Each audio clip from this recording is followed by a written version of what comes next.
Hello everyone. So today I want to talk about the transformation and what this may look like.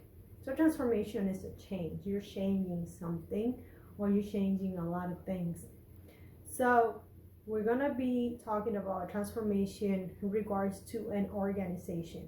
Okay, so I'm going to go and cover some of the areas of impact, what to, and some of the things that you should be expecting. Okay, so here we go. So a transformation covers different areas, right? These are the areas that may get affected or that will get affected by a transformation. So you have the people, the technology, and the process. You see at the very top, I have people, and I'll explain why. And then how to go about this. Well, there's different ways to go about it, and there's different opinions about how to address it. The most important thing is, regardless of what you do or when you do it or what you address first, you need to fit this process. Whatever process you create around like the transformation going to look like in order to grow and to sustain it. So some people say that the way to go about transformation is first addressing technology and then creating a process, or doing this in parallel. You notice that the people are not here, or addressing the process and then addressing technology, or do this in parallel. Okay, now let me tell you a little bit a secret, and this is just for you guys to think about. Technology is the easiest thing. You're gonna install it, you're gonna learn how to use it, and then it's gonna work. Now, creating a process, you can create whatever process you want, right, that you think fits your organization. But regardless, okay, whether you go and just install technology, or you just create a process, or you do both in whichever order you want, the people get affected. There's an effect on the people. They have to learn things, and they might feel a certain way. We're going to cover that in a little while. So this is why people is here on the top of the tree. Okay, so this is how your transformation may look like. So whatever road you choose, whether it's process or technology or process, you have to deal with people issues. Okay, at the beginning, at the middle, at the final stage, to be able to meet the goal, whatever that goal is. It doesn't matter which road, you still have to deal and consider the people. How does it affect them? Because you need to address whatever, issues or whatever they need to learn. Okay, so let's talk about this transformational chart. So some of the challenges you're going to be facing when dealing with the transformation, like I said, is people issues. What kind of people issues? Well, they're having to adapt to something new, stubbornness, having to deal with the status quo, fear, insecurity, having to learn something new, having to relearn how to do things. So, and the other thing is having to address the white elephant in the middle of the room. Maybe there's a lot of things that you haven't been addressing for whatever reason, or you've been putting on hold. You will have to deal. This will come up to the surface, and you're going to have to deal with it. Okay, so when leaders think about transformations, they think about, well, if I install the right technology and I create the right process, or I create the right process and then I install the right technology, right, then it's just gonna be a smooth ride. I start here and then we keep growing, and that's it. This is what we imagine it will be like.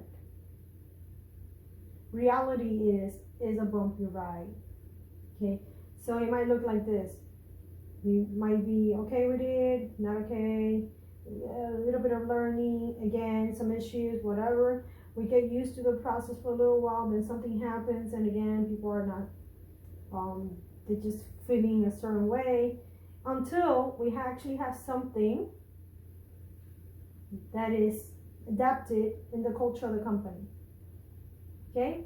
But it's gonna take time on having to address issues. Now, how to go about a transformation. Sometimes as leaders we think of, you know what, I just want to cover everything. I want to transform absolutely every single area, every single team, every single department in my company, every single process, documentation, everything. You might want to do too much too fast. And along with everything else I said that you have to deal with people, you also now having to take into consideration you burning people out. There's too much for them, right? It's overwhelming. So an advice would be, don't start 20 initiatives at once, and do not expand the process prematurely. Give it room to grow, to change, to adapt, okay, to learn from what worked, what didn't work. So when talking about a change, there's different rooms of change, right? Some people are really happy when you mention something new. Others are in denial. Others are confused. And others feel like, wow, you know what, I'm renewed. While others go through all the stages. So you just need, again, time. You need time. So you can also go this route. Not a lot of change. Because you don't want people to feel threatened, because we're a family-like culture, we don't want to hurt anyone's feelings, and so on and so forth. So what happens with not too much of a change? Not much of a change. Well, you start out with a pilot, and maybe you stick to that pilot, and then the process is really never established. The pilot might be successful in the short term, but it won't be something long term. And the reason, like I said, some people don't want to do, they won't see an impact, is because they don't want poking. They don't want, no poking is allowed, and they really do not want to test the waters. They're scared, okay, of what may happen. Now that we talked about this, we also have to talk about how do we sustain whatever process you come up with. Okay. And if you look at all these, they all address the people. If there's no people, there's no process to run. So you need to identify trainings that are needed. You need to review your process and see how it's doing. Create some metrics around, where you started and where you're at. Create a way so it's visible for others, so there's no secrets, or you can see how things are working out.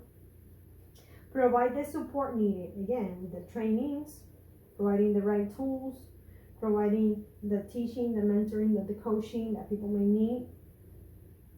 And then to be able to sustain this, make sure that you take into consideration onboarding, for example, new employees and existing employees in this case. Make sure you address whatever issues come up early. Do not let them sit there, and let them grow and grow and grow.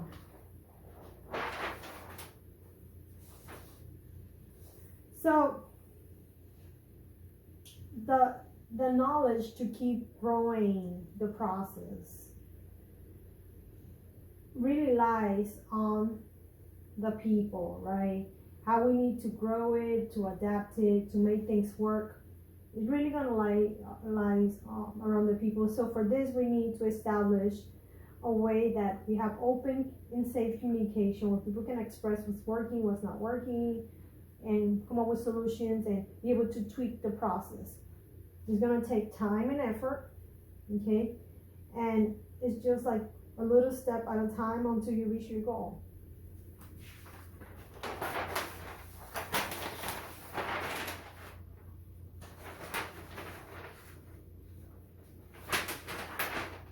To be able to get this going, to be able to improve it, okay, to kick off and to sustain it, there's certain things you need to do. So you need to inspect what's going on, be patient. Everyone should be understanding where we're heading the vision. Alignment is required. Be vigilant on what's going on, what's working, what's not. You know, be an active listener. So one of the things that is important is you need to understand the past, carry what's important from the past to the future, but move into the future. Okay? Make sure that everyone knows the direction we're heading. By establishing a focus, everyone needs to understand where we are and where we're going and why. And it's going to take time to get it right. So, in other words, we're going to need lots of communication, people raising hands, asking questions, and expressing what's going on, how they feel, etc. What a transformation is not a plug and play. You're just not going to create a process that is going to be smoothly and everything's going to work out perfectly and it's 100% satisfaction guarantee. It's not. Like I said, a lot of things need to be taken into consideration for it to be to kick off and to actually evolve. Anyway, these are just an overview of some of the things that you as a leader should consider when thinking about, I want to undergo a transformation. And one of the things is understand why you want to do it. What's your goal? What's the vision around it? Okay? And understand some of the hurdles that we're going to have to deal with. Anyway, happy Sunday. Bye.